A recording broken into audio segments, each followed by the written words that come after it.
The Weaver and the Iron-Scribe. The scent of wet slate and roasting chicory clung to the narrow alleys of Oakhollow, a town pinned between the jagged teeth of the Iron-Spine Mountains and the dark, whispering skirts of the Weeping Woods. In the belly of the town, Elara sat within her workshop, the rhythmic thrum-clack of her loom providing a heartbeat to the quiet evening. She didn't weave wool or flax.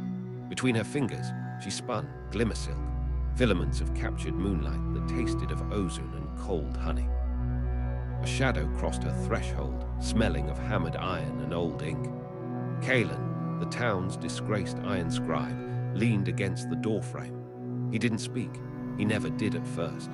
He simply watched her hands move, his own fingers stained with the charcoal of protective runes he etched onto the town's gates to keep the forest horrors at bay. "The wind is changing, Elara," he said, his voice a low rasp that vibrated in her chest. "The woods are silent tonight. Even the owls have fled." "The silk is cold," she replied, her eyes never leaving the silver threads. "Colder than winter.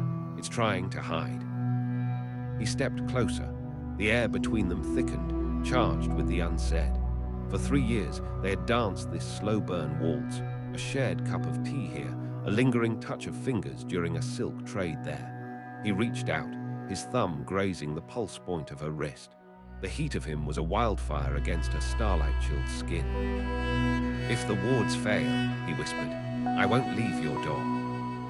The moment hung, fragile as spun glass. Then the great bell of Oakhollow didn't ring, it shrieked. A sound of metal shearing metal tore through the atmosphere. The town's mayor, a man usually soft of belly and loud of voice, stood atop the central fountain.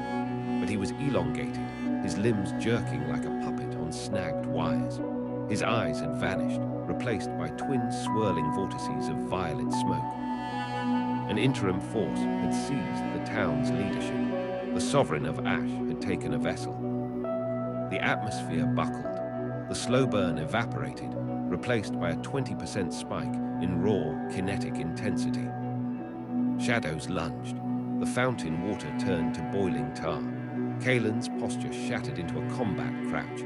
He ripped a vial of liquid mercury from his belt. "Elara, the loom, break it." "No, it's the only light left." "Do it now." The possessed mare screamed, a sound of 1,000 dying crows. He gestured. The cobblestones erupted. Shards of granite flew like shrapnel.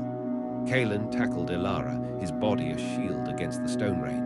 He didn't wait. He slammed his palm against the floor, blood ink seeping from his skin to coat the wood. The prose turned jagged, short, sharp. Walls groaned. The sovereign's influence pulsed through the air, a physical weight crushing the lungs. Kaelen stood. He drew a jagged line of silver in the air. The rune flared, blinded the dark.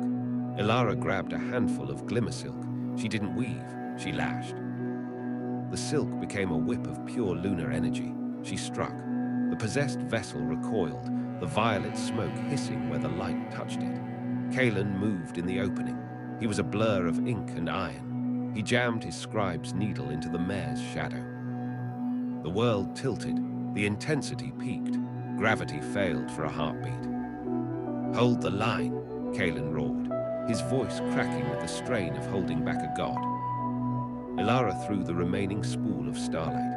It unspooled in a blinding helix, wrapping around the vessel, binding the ash sovereign in a cocoon of celestial fire. The mare collapsed.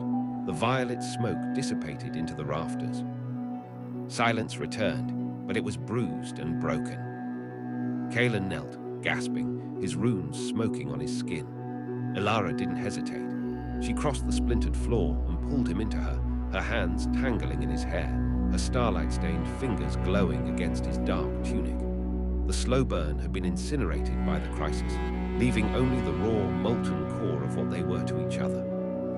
"You stayed," she breathed. "I have nowhere else to be," he replied, and finally the distance between them closed.